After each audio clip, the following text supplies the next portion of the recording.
Hello friends, and welcome to another day of Crochet and Crime. My name is Hazy Baby, and if you're new to my channel, I crochet while talking about crime.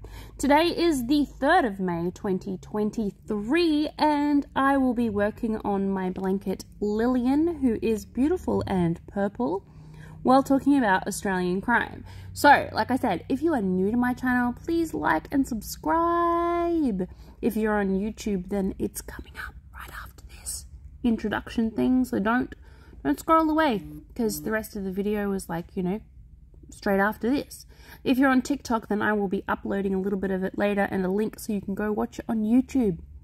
If you would like to win a blanket made by Mwah, the fiber artist and murder crime lady extraordinaire, then like and subscribe.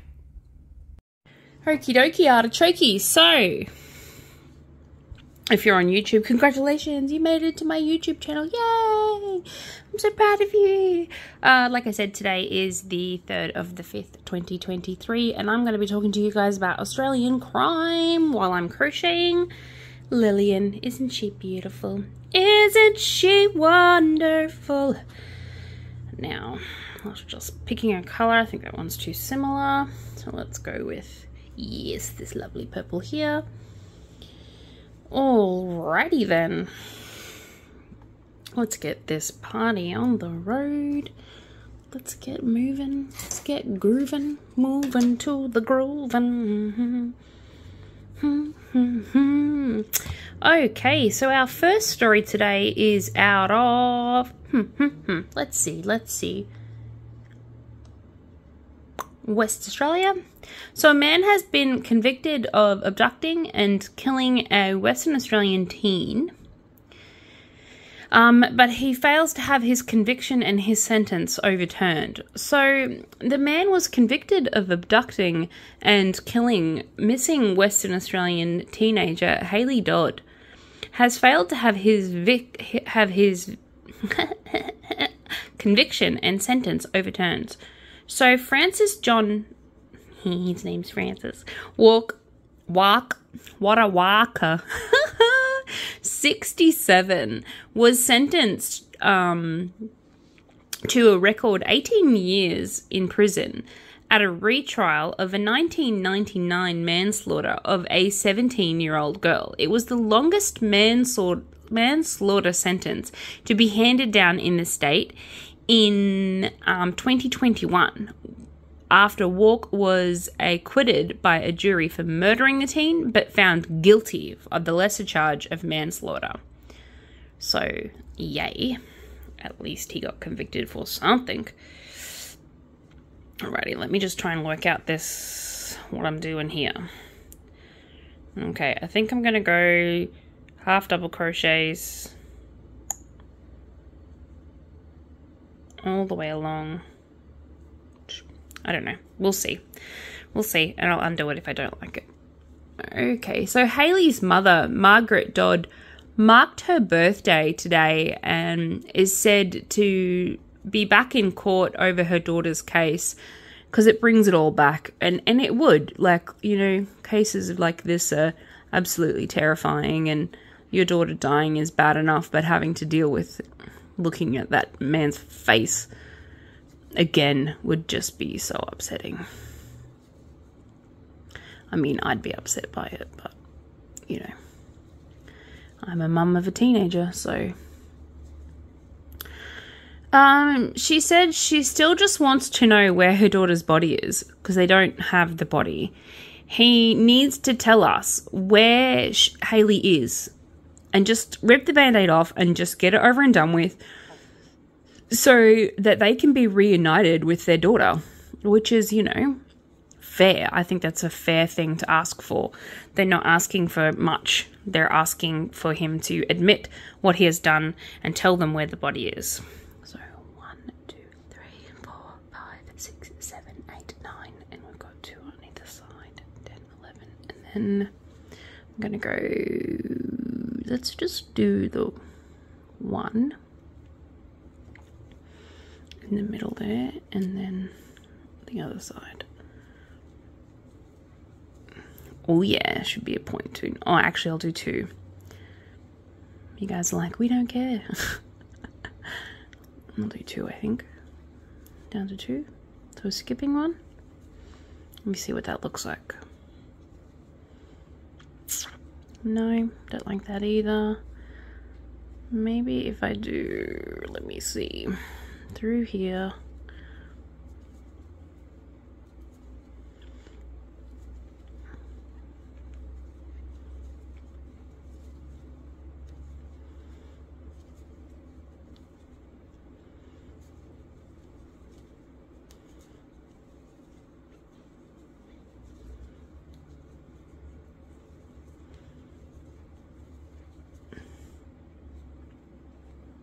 Yeah, that's pretty. I like that. Alrighty, so moving right along. He needs to accept responsibility. He is guilty as hell, the mother says. He knows he's guilty as hell and he needs to stop playing these stupid mind games. So Walk appealed against the conviction and sentence was heard by the Court of Appeal last year. 3 judges dismissed his challenges in a decision published on Tuesday, so yesterday. Haley was last seen alive in 1999 walking down a road near rural Bungarara, about 200 kilometres from Perth. So people ask why I'm so over-vigilant of my children. This is why, people. This is why. Because you can't just trust that your children are going to be safe when they leave the house. And I know that makes me a little bit of a helicopter parent. And I know that, you know, I should allow them some independence. But in all honesty, I don't. Because, and it's not anything to do with them and everything to do with the world is a big, fat, scary place. And I learned that the hard way when I was a child, so I don't want my children's innocence to be taken away from them. So I would just rather they think that I'm a horrible mum and who won't let them do anything without me being there, than them know the alternative, which is people fucking suck, the world fucking sucks, and there's a lot of bad people out there. I mean, there's a lot of good people out there as well, but all the good people are minding good English, minding their own business, going about their days and just being regular people, you know? And then shit like this happens where she's just walking along. I mean, she's a teenager. She should be allowed to walk along a highway or anywhere she really wants without being kidnapped or, you know, any of that kind of stuff. So the fear of it at least. Anyway, so Walk was charged in 2015 after a cold case review linked an earring and a strand of her hair to his Holden ute. So, why was her earring and her hair in your ute there? Walk, hey? If you did nothing? Exactly. He was convicted in 2018 for murdering the teen, but successfully appealed the conviction in 2020 before he was retried. Before a retrial was ordered.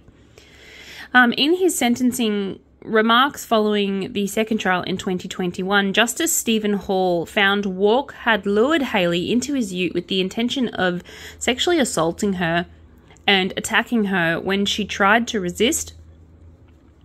He then disposed of her body with callous disregard to the point where he actually is not admitting that he murdered her.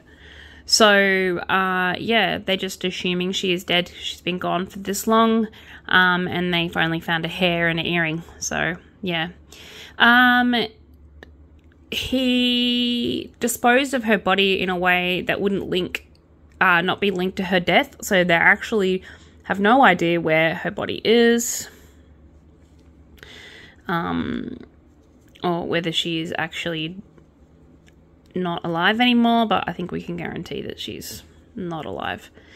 The 18-year sentence is 6 years longer than any previous record of manslaughter sentencing in WA.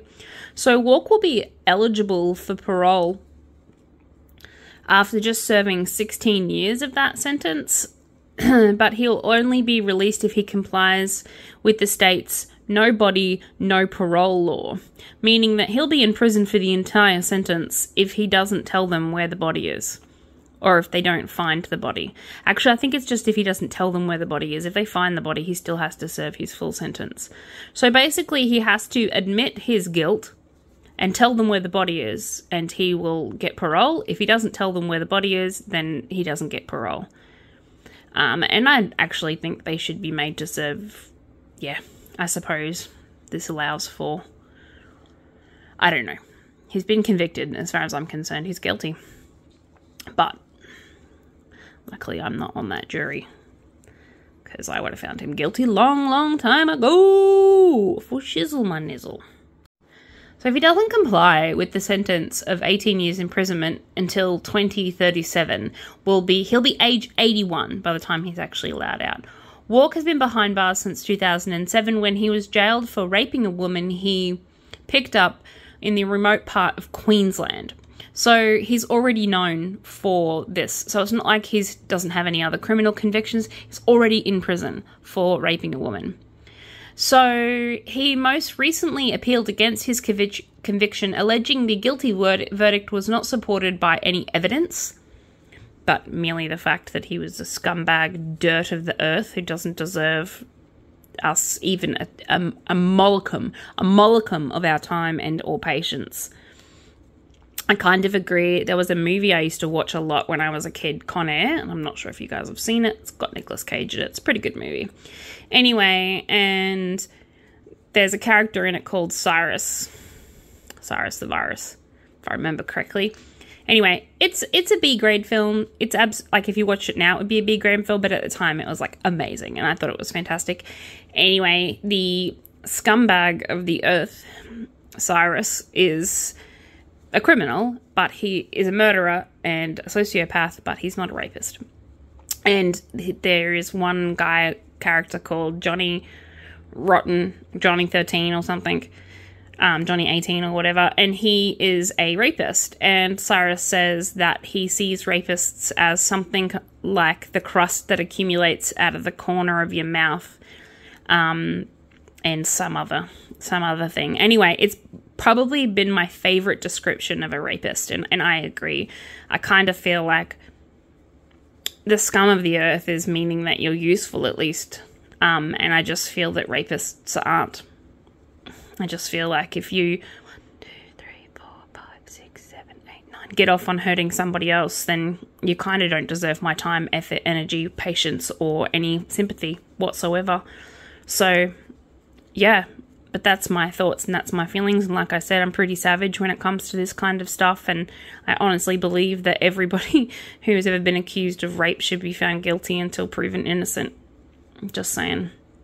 Because everyone's entitled to their opinion, and that's just my opinion. I just feel that way. And I know there'll be people out there who'll be saying, yeah, but some people lie about being raped. And yeah, but that's like the 1%. There's like, not even, it'd be less than 1%. And that small percentage of people who lie about that kind of stuff, they're ruining it for all the other people who aren't lying. They're damaging victims, 1, 2, 3, 4, 5, 6, 7, 8, 9, who have already been disbelieved, and then everyone uses them as a shining example of innocence. So that one innocent person who was wrongly accused is used as an example and held up as an example by actual rapists, as a, see, I'm innocent, he was innocent, which is not the case.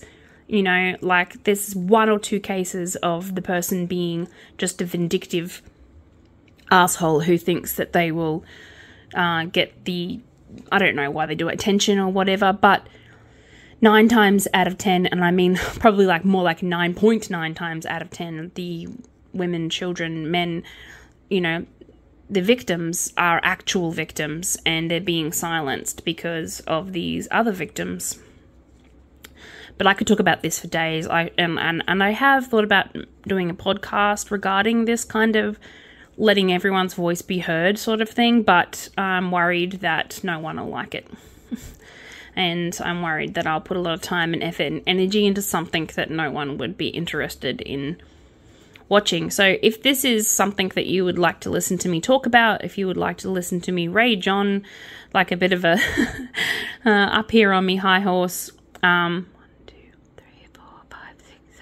let me know in the comments, and I will seriously look into doing a podcast on sexual assault, rape victims, and having your voices be heard. So I would absolutely love to do that, because I think that everyone deserves their voice heard. Anyway, so after picking up Miss Dodd, the appellate detained and assaulted her, and then killed Miss Dodd in the course of prosecuting for unlawful purposes. So Wark appealed against his sentence on the basis that it was excessive, because they never found her body, so therefore there was no evidence that he murdered anyone, and violence for the purpose of furthering a sexual objective is speculatory, which it kind of is, because they don't have, this is just their speculation. But it is the most likely scenario, considering he's already a convicted rapist. So I'm glad that he did not win his appeal, and that the judge saw right through that bullshit and was like, don't piss on my leg and tell me it's raining. We might not have her body, but we know that, you know, past behaviour is usually a high indication of present or future behaviour. So, you know, when they say people can change, yeah. I don't know if I agree or disagree with that, but I don't know where I sit with it, to be honest. Let me just say, I've never met anyone who had the ability of completely changing. Maybe changing parts of their personality, maybe changing parts of their habits, but no, I have never heard of anyone changing 1, 2, 3, 4, 5, 6, 7, 8 all of themselves. So yeah, past behavior indicates that you're a rapist, and therefore, you know, presently we could wager that the likelihood of you raping her or wanting to kidnap her for the purposes of rape are pretty high, is basically what I'm saying. Okay, I'm going to move on from this story, because yeah, I think it's enough. I'm glad that he didn't get his conviction overturned, and the appellate offering warrant to the imposition of the maximum penalty of 20 years imprisonment if he tries again to change. So basically the plan there would be, for those of you who are laymen and don't understand how that system works, to the best of my knowledge, again, I'm not a lawyer or anything, so I don't know, but I have been through a few court cases myself, and I do read a lot of these court cases, so I do know a fair bit about the law. But basically along the lines of he has used up all of his appeals, and next time that he appeals, if he is found guilty again, then he will receive the maximum sentence of manslaughter, which is 20 years imprisonment. So basically they're saying, stop trying to, like, you know, get out of jail. And they're using legalese to do that. So let's move on from that story, even though it was a really interesting one and it lasted like 20 minutes of my channel. Let's move on to the next round of this blanket and our very next story. So I have an update from our Australian rampager in Indonesia. So we had a couple of days ago, I was talking about an Australian who's been arrested in a foreign country for being drunk and going on a rampage, and just destroying stuff and upsetting people and being naked, basically.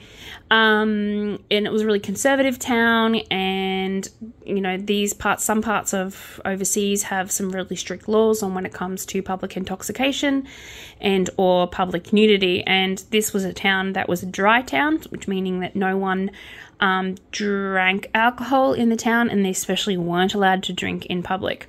So this is the story about that guy. And he was arrested and he's now in prison, and I just want to give you a little bit of update. So a Queensland man facing jail and caning after being accused of attacking an Indonesian, so it's Indonesian, sorry, not Malaysian, fisherman has apologised in the form of a video from prison. So he sent out a video telling people that he was sorry for his actions, and he honestly didn't mean any malicious intent, but obviously he did, because he injured the guy. So Newsom man Bodie, 23, is accused of injuring a fisherman during an alleged drunken naked rampage on the small island in a conservative Sharia, I think that's how you say that. I'm really sorry if I butchered the hell out of that word. Law enforcing, providing that it's off the coast of Sumatra, so you're not allowed to drink, basically, is the law, or is my understanding of that law. 1, 2, 3, 4, 5, 6, 7, 8. So the alleged victim, local Eddie Ron, needed 50 stitches after Rigsby Jones is said to have thrown a motorcycle. So he threw a motorcycle. Of course he did, because that's totally normal. 1, hold on. 2, 3, 4, 5.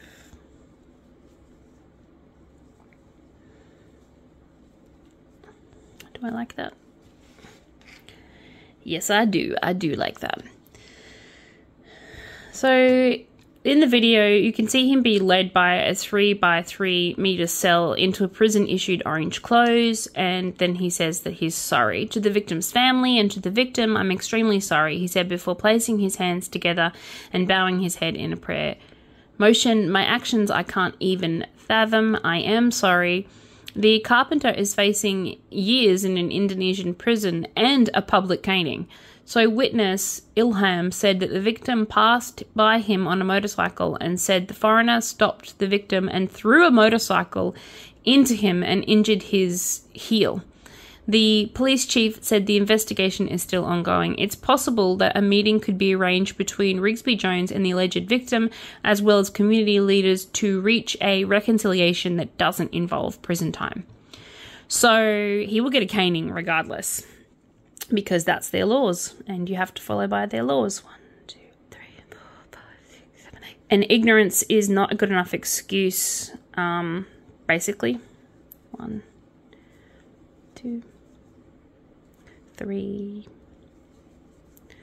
4, 5. So when you're overseas, you really need to abide by that country's rules, and yeah, you need to watch where you are and follow the rules, and just, you know, it is disappointing because as an Australian, I am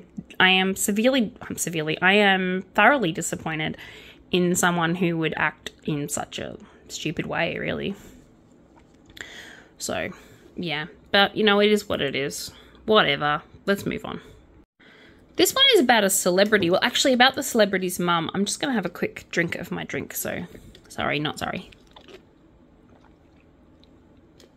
A man has been accused of allegedly holding Nick Kyrgios's mum at gunpoint and steals a green Tesla.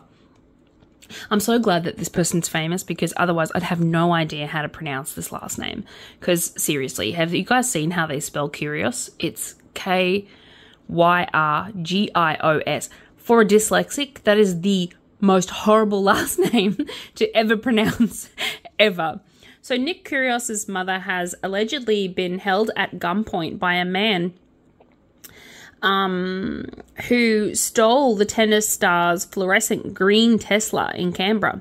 So the sportsman and his manager, Daniel Horsfall, were at the home in the morning when Kyrgios's mother, Nicola, her name is Nicola and his name is Nicholas. Oh, that's so cute.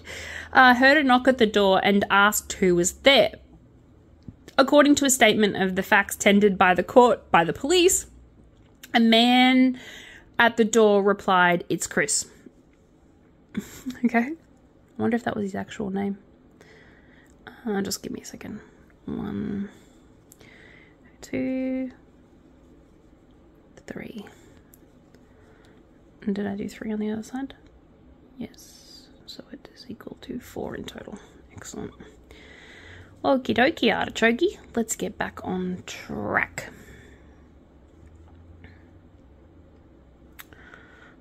Oh no, I wanted it to bend. I wanted it to bend up and around. Anyway, I'll fix it next round around. Next round around. Next round around.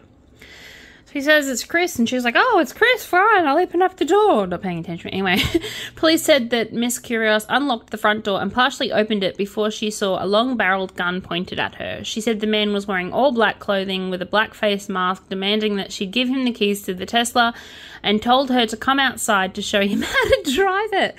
Oh my God, sorry, I don't mean to laugh, but that's hilarious. I can't believe that. So, like, he knocks on the door and he goes, oi, it's Chris. Well, she says, who is it? And he says, oi, it's Chris. And then she's like, oh, okay, must be Chris. Fucking, probably doesn't even know it, Chris. And then she, like, opens the door like some sort of douche canoe. And he, like, shows her the gun and then says, come out here, give me the keys to this car, and also show me how to drive it. Like, bruh, seriously. Anyway, so as the man got into the driver's seat of the car, she felt at this time that she had an opportunity, while the firearm was not pointed at her, to run back inside and scream for help, which is good. So Curios and Horsfell called 000. Speaking to the police later, Miss Curios was visibly shaken and frightened, telling police she was fearful that he was going to return to the house and blow a hole through the door, which I totally would have been too. Curios was able to tell the police the location of his cars using the Tesla app, and also remotely applied for an 80-kilometer speed limit to the vehicle. How amazing is that, Tesla? You got all the moves, Tesla. Some smooth moves. After 15 minutes, the car was taken. Police had tracked it down in a street suburb in Watson. Police approached the Tesla, drew their issued firearms towards the defendant, who sped away, police said. Police said the pursuit of their sirens on, reaching 90 kilometers in a 50 zone in an attempt to catch up with the green Tesla. Throughout the pursuit, Curios was providing updates with Tesla's location, police said. Police eventually ended the pursuit with the vehicle entered a school zone. At 8:58 a.m., the tracking system showed that the Tesla had come to a complete stop, and 4 minutes later, police located the AFP tactical response units maneuvering their vehicle in front of the green Tesla to stop it from leaving. So, how great is a Tesla? Just saying. Like, the fact that he could reduce the speed limit remotely, like, is so amazing. And I would hope that it is a function that they should show, that you could, like, just turn the car off completely so no one else can, like, take it. That would have been a cooler function. Tesla, I feel like you should do that. That sounds like a good idea. Am I doing 5 or 6? 1, 2, 3. I'm doing 5. 6 would have looked better, but I'm doing 5. Shoulda, coulda, woulda, but didn't. Anyway, so as you can see, I'm making kind of like a circle. So I'm going to do like a really cool circle. It's going to be so pretty. It's going to be so pretty, guys. Anyway, so the 32-year-old faced the ACT Magistrate Court charged with 5 offences, included aggravated robbery, because he had a gun, driving a stolen vehicle, and furious driving and failing to stop for police. He was denied bail. If you're gonna steal a car, dude, don't steal a smart car. Don't steal a smart car from someone who like has connections. Obviously, he's famous. Police are gonna 1, 2, 3, 4, 5, 6. Help everyone, please help everyone, regardless of how famous you are. She says, rolling her eyes to the side. Yeah, sure they do. Alrighty, moving on. Okie dokie. So here's another one that tried to get an overturn or a, I don't know, something. So a court upholds a teen's sentence for killing a young pregnant couple. I don't think the couple was pregnant. I think one person was pregnant. Anyway, on Australia Day. Nice. So I remember this case. It was absolutely devastating. I cried my little eyes out because apparently I'm a giant child. No, it's just that it was super sad, guys. Was absolutely super sad, and I was really, really saddened by it. So the story is, a Brisbane court has upheld a teen's sentence over a horror Australian Day car crash that killed a young couple and their unborn child. Like I said, so Matthew Field and Kate Leadbetter and their unborn son, Miles, were killed when they were struck by a stolen car as it sped through a red light, while the couple was walking dogs in Alexandra Hills on January 26th in 2021. The car was driven by a 17-year-old boy who can't be named for legal reasons because he is underage. So he can't be named because, you know, he deserves anonymity, I suppose. And people are crazy, and they'll probably come after the poor kid. I mean, he's probably already paying the ultimate price. He didn't mean to run them over, I'm sure. The teenage driver pled guilty to manslaughter and several other charges. The now 19-year-old was sentenced to 10 years in prison, which is the maximum sentence for a child unless it can be shown that they were particularly heinous. 1, 2, 3, 4, 5, 6, 7, 8. So, obviously his lawyers or his solicitors were able to prove that it was an accident, that even though he was speeding and even though he ran a red light, it was not his intention to leave the house that day and ruin his life. And 3 others. Countless others, actually, because of all their family members. So the teen only needs to serve 6 years of a sentence before he's eligible for parole. So the prosecution argued that the sentence of 10 years and the eligibility of parole after 6 was lenient, while the defense argued it was too harsh. I think it's probably just right, to be honest. I think it's Kellogg's. Both the prosecution and defense were unsuccessful in shifting the teen's sentence. Like I said, I think it's Kellogg's. Just saying. The Court of Appeal judges of the Brisbane Supreme Court decided that the conviction of the youth will continue the sentence given to him for the maximum of 10 years and a minimum of 6. So they weren't budging. Field's family said outside the court they hoped common sense would prevail, however, expressing more frustration at the government over youth crime in the state than this particular youth, which is fair. The Premier has never spoken to this day, 2.5 years after the event. Matthew's father, Russell Field, had said, and that's why he's disappointed. She has not had the decency to even make contact with us, and I kind of agree. 1, 2, 3, 4, 5, 6, 7, 8.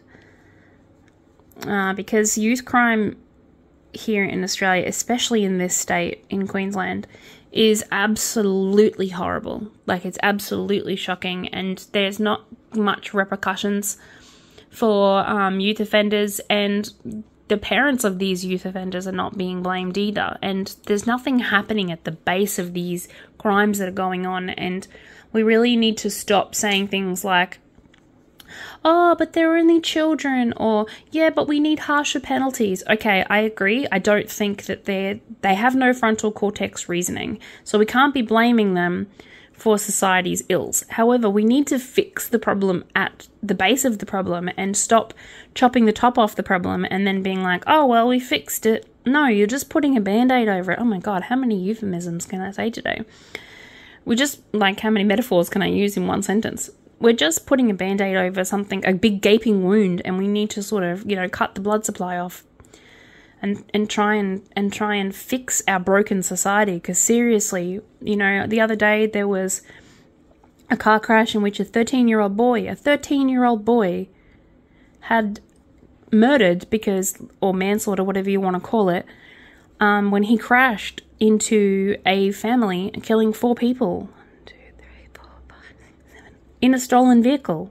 Yeah, and he's only 13. So now what? He's going to spend the rest of his life behind bars for a stupid decision he made when he was 13 without thinking about how those repercussions will happen. And everyone's like, oh, well, he shouldn't be stealing the car. I get that. He shouldn't be stealing the car. I'm right. You're right. No one should be stealing the car. But why is he stealing the car? Why does he feel that he needs to steal that car? Why is he driving around on the streets at 2 o'clock in the morning at the age of 13? Why is he feeling the need to steal a car to start with? What is he hoping to gain from it? I don't think he got into the car, you know, when he stole it and thought, oh, I'm going to go kill a family today. That's not, there is no malicious intent there. It's a joyride. He wants to, 1, 2, 3, 4, 5, 6, 7, go off and, you know, ride around and be like, you know, freaking Fast and Furious or some shit. I don't know. They think it's cool. But in all honesty, they think they're children, and children think they're superheroes, and they think they're infallible. They think nothing bad will ever happen to them. They don't think that they're the person who's going to cause an accident, and that's the thing, they don't think. They just don't. And they get cars full of people and people die. And we need to fix the problem at the base of the problem is my whole point of that whole rant that I just went on, is that we need to fix the base problem and stop looking at the smaller problems and thinking that that's going to fix it for us, because it's not. We need to fix the base. We need to fix the base. So as you can see, he's starting to look a lot like a square now. Isn't it pretty? Isn't she wonderful? Alrighty, so this next story is a fraud story, and I know it's not Fraud Friday, it's only Wednesday, but I think we deserve a little bit of fraud every now and then. Everyone deserves to hear about it. I love talking about fraud stories. They just, they really get me going. Get me going. Anyway, not like that. I just get excited, okay? I just like talent, okay? Sorry, that's from Moulin Rouge. So a scheming son has been jailed from conning his dad out of 150,000 K in Centrelink payments. So a Melbourne man pretended to be the Victorian Premier, the Finance Minister, and the Ombudsman in an elaborate scheme to con his father out of more than $150,000. So Michael Bard, 50, began deceiving his father in 2012 when the older man asked to help unlock a frozen bank account.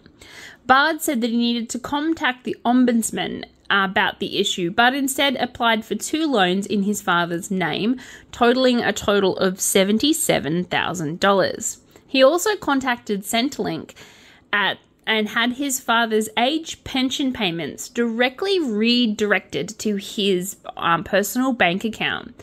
So between June 2013 and May 2020, Bud received $152,423.33 in payments that should have gone to his father. What a scumbag. Seriously. You stealing your pension from your father. You knob jockey. Honestly, I could not be saltier. I just think you're absolutely the scum of the earth. Honestly. Jeebus Louises. Anyway, let me continue on, shall I? Obviously, he's been caught, which is great. Whenever the older man asked about his locked bank account, Bard said he was working with the Ombudsman and the government to resolve the issue. His father repeatedly received calls and emails purporting from the Victorian Premier, Daniel Andrews, then Finance Minister Robin Scott, PM Kim Wells, and the Victorian Ombudsman about his locked account, which, you know, I feel like his dad is obviously not the brightest crayon one, because, you know, all those people should be worrying about the state of our frickin' country. Yeah, anyway. Hold on, 1, 2, 3. Yeah, I think I'm just trying to... 4, 5, 6. 1, 2, 3, 4, 5, 6. I'm going to do 7. And then a front one. See, it's starting to look a little bit like whoop, whoop. I know. That's the technical sound effect for that stitch. Anyway, so sorry, I shouldn't be laughing because this is absolutely horrible and I can't believe he did this to his dad. Look, I'm the kind of person who, when I'm uncomfortable, I laugh, okay? It's just you know how that song goes, she laughs at a funeral? That would be me. When the pensioner eventually contacted these officers directly, there was no record of their conversations. Bard's crimes were uncovered in May of 2020 when he was jailed for a separate deception. He pled guilty to the Victorian County Court to obtain financial advancement and property by deception on Tuesday and was sentenced to just 4 years in jail. That is like so not enough time. 2, 3, 4, 5, 6. Yeah, honestly, it's just not enough time for the crimes that he committed.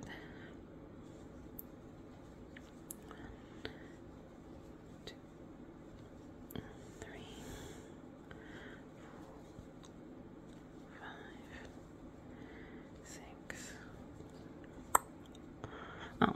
Let's see what I've done. One too many. Missed the first one, but forgot to go into the next one.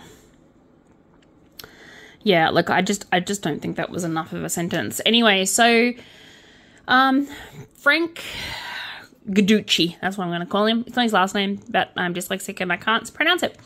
Described Bard's actions as reprehensible. That was the judge, saying that it defined decency. And I kind of defied decency. The behaviour breaches fundamental principles of trust and family care, respect and responsibility in order to deceive your own father to benefit, and greedy, like just so greedy. The judge said when he was sentencing his remarks, he didn't say so greedy. That was me. I embellished a little. So Bard's father had to work part-time and rely on financial support from his partner, which led to undue stress. The judge accepted Bard had shown some remorse, noting that he had no drugs or alcohol or gambling addictions, but instead used the money to pay his own rent and support his children. So we should feel better about that? No. Still stole from your father. You're a douche canoe. But Judge said that his prospects for rehabilitations were guarded and that serious conduct needed to be punished, and I agreed. Bard will be eligible for parole after 3 years and 3 months in custody, which is absolute bullshit because I just think that's just not enough time for the crimes he committed. Yes, I know, it was just theft. Well, it's just theft, so tell that to the dad who lost all of that money. What a fucking knob jockey asshole. Anyway, moving on. There's a lot of swearing in this one today, so I better put the caveat in at the start. There's a little bit of expletives in this one. So, yeah. Look, I'm Australian. I use swear words like filler words, okay? If you don't like it, scroll on. Once I start getting paid for these channels, maybe, just maybe, I will stop with the swearing. But right now, I'm not getting paid jack shit, so I can swear all I like because I can't be demonetized. So, slain Melbourne mother's boyfriend faces a murder trial. So, the day before Ellie Price was found dead in her Melbourne apartment, so we've talked about her on a couple of occasions on this channel. So, if you don't know what I'm talking about, just head on over to the other ones and watch them all. Or just watch them all anyway because I'm amazing and you want to. 1, 2, 3, 4, 5, 6, 7. If anyone is thinking that I sound like I'm up myself, it's because I don't actually have any confidence and I'm trying to build it. So yay to me for trying to build that confidence. 1, 2, 3, 4. 1, 2, 3, and 4. And then 1 into here.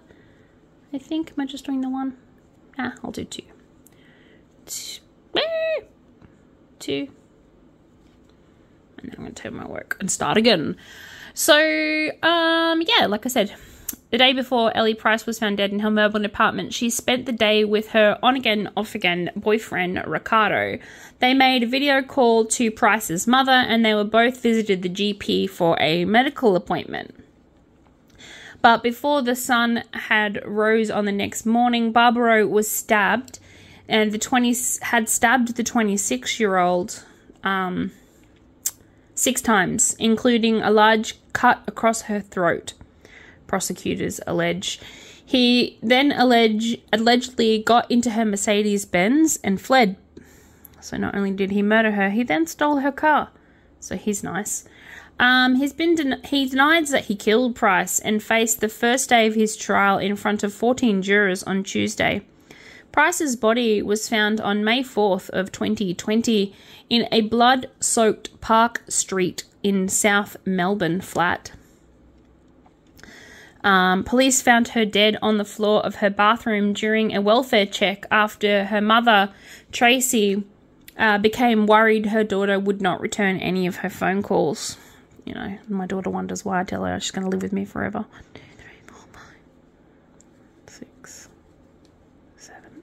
I joke, guys. Look, I know that she'll eventually one day want her own independence, but, like, this is the reason I'm paranoid. And like my mum said, if you're paranoid, it doesn't mean you're wrong. Usually means you're right. So, yeah, following an interstate manhunt, Bravado was Barbaro. There we go. Barbaro, not Barbado. Barbaro was arrested 10 days later in New South Wales. 1, 2, 3, 4, 5, 6. So Gang Girl told the jury she spoke to her daughter on April 28th, the day before the alleged Barbaro killed her, on a Facebook call. And Barbaro was present during the 12-minute call. Just a normal conversation. She seemed okay, she said. It was just the last time that she spoke to her. In the following days, she sent several text messages and tried to call, but her daughter didn't get back to her, and that was when she called the police and asked them to do a welfare check. 1, 2, 3, 4, 5, 6, 7. In the following days, like she said, she sent several text messages. If you don't ring me tomorrow, I'm calling the police, was the last message that she sent to her daughter. She called 000 on May 4th, and police found Price with 6 stab wounds, including an 8 centimetre along her neck and 7 centimetres deep into her back, prosecutor Patrick Burke told the jury. So he didn't just stab her, he was brutal about it. He had zero mercy. He was one angry mother. Beep. I don't know why I beeped that one. I've been swearing like a sailor on here for the last freaking 45 minutes. But anyway. His intent was to kill her, because you can't say that he stabbed her that deeply and cut her throat unless he was planning on killing her. But he reckons that he wasn't intending to kill her, and that he just really wanted to give her some serious injuries. Yes, then why did you steal her car? Barbaro stabbed Price in the early hours of April 29th, and he got into her Mercedes-Benz and left her apartment about 4:30 in the morning. The prosecutor said that Barbaro was seen on CCTV meeting up with his father. So this is the reason why I know this story, because he met up with the dad first, and I think the dad was the one who convinced him to, like, leave state, or maybe the dad didn't, I don't know. But I thought that was the impression that I was under. Anyway, and the father and son were later seen in Diggers Rest, where Burke allegedly they abandoned the Mercedes. So he obviously saw that. He said that there was a history of domestic violence between Barbaro and Price, who dated on and off in 2019 until she died. So Gangland said that Price, who was a single mother, would often visit her in Tasmania, which is the reason why she didn't go check on her daughter herself. 1, 2, 3, 4, 5, 6, 7. Yeah. Anyway, and she wouldn't return to Melbourne until Rick was out of her life. That was her plan. Her daughter had said that she was going to return to Tasmania and she wasn't going to go back until Rick was gone. So Barbaro's barrister, Rashid Nawari, said that his client was not the last person to see Price alive, and questioned other people she may have met as an exotic dancer. Oh, so we're victim blaming again. God, I love this. I love how prosecutors always victim blame.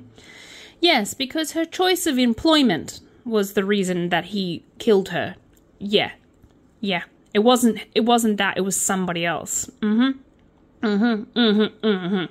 She could be walking down the street naked. No one deserves to be stabbed to death. Just saying. Or anything else.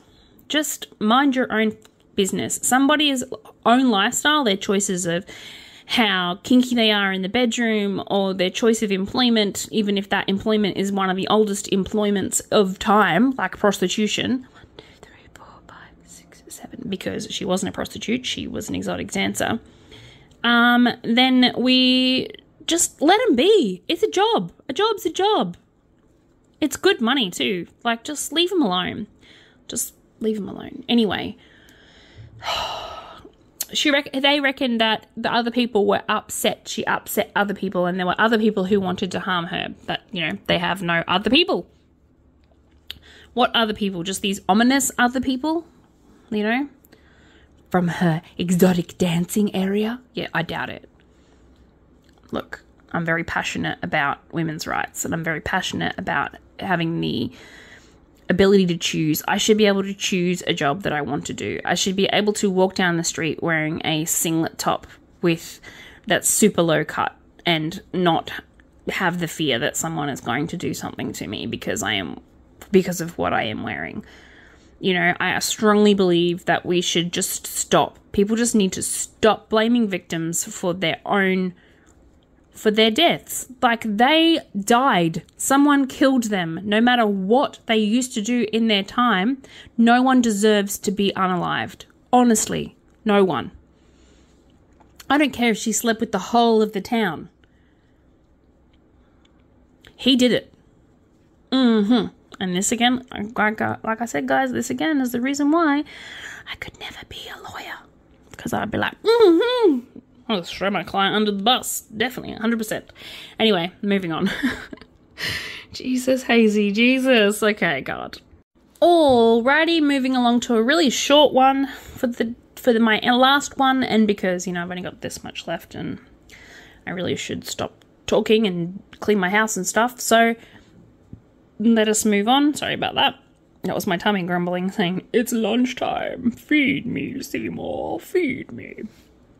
So a man remains in custody after allegedly bashing someone in a Bunnings car park. So a man is charged over allegedly bashing a former bikie boss in a Bunnings car park in Queensland, and he'll remain in custody. So Harley Cruston, 32, unsuccessfully applied for bail at Brisbane Supreme Court on Tuesday. Crustons was accused of being one of the group of men who allegedly set upon former Nomad's bikie boss. How do you be a former Nomad's bikie boss? Anyway, I don't know his name, and I'm not going to even try and pronounce it, at a car park on in Bunnings on the Gold Coast. The victim was seen fending off blows while being taunted in footage that was posted on social media. So, well done, idiots. They recorded it. At the time, he had 60,000 Instagram followers and 15,000 TikTok followers, and he shared a video on social media addressing the alleged attack. So he was the one who put it on. 1, 2, 3, 4, 5, 6, 7. He warned the group that he would take revenge, but later backtracked in his comments because he was angry. He got like beat up at a car park. I'd be pissed too. Just saying. He was taken to the hospital for head injuries after the alleged assault. There's no alleging. The assault happened. And Cryston has remained in custody since being arrested and been charged with the offence, including assaulting and occasioning bodily harm while in company. I don't know why that makes it worse, but apparently it does. His matter will be mentioned next in court on May 17th. So hopefully I will have an update for you guys then. And look at that. That was the perfect amount of story to finish up Lillian. Well, today's part of Lillian. And Lillian has finally gotten to the point where I will be working on her off camera as well. So, yeah. Once you see Lillian tomorrow, she shall be bigger. But this is her today, and isn't she beautiful? Isn't she gorgeous? And yeah, look at that. That's going to be beautiful. So basically my plan for the next couple of rounds is to come in one more time and then see what I did here down the bottom. I'm going to do that, but I'm going to do it opposite. So we'll see how we go, but it's basically going to look like a lovely little crescent, like a little sort of crescenty moon, 2 per side, and it should be like absolutely beautiful. And then I was thinking I might turn it back into a circle, but we'll see how we go. Thank you so much for watching today, and I apologize in advance if you came on here thinking that I wasn't going to be some swearing asshole Australian. Yeah, that's who I am. That's my personality. I believe in what I believe in. I stand up for what I stand up for. I'm savage AF, and it's just who I am. If you love my content, if you like my savagery, if you like my commentary, then please follow and subscribe. If you like me super duper like me, then please share it so your friends will subscribe. If you would like to win have a chance at winning Raymond. So this is my Raymond. He is my crochet along that I do every day. Once I reach 1,000 followers, I will be putting Raymond up for auction. So if you, not for auction, giving him away to one of my lucky first 1,000 subscribers who comment on my videos. So comment, subscribe and comment. If you've already subscribed, comment. If you've already commented, yay, you are amazing and you're already on my list. But yes, thank you so much for your time today. There's my fingers kissing, and I shall see you tomorrow. Well, you shall see me tomorrow. I won't see you, but you'll see me. Anyway, bye.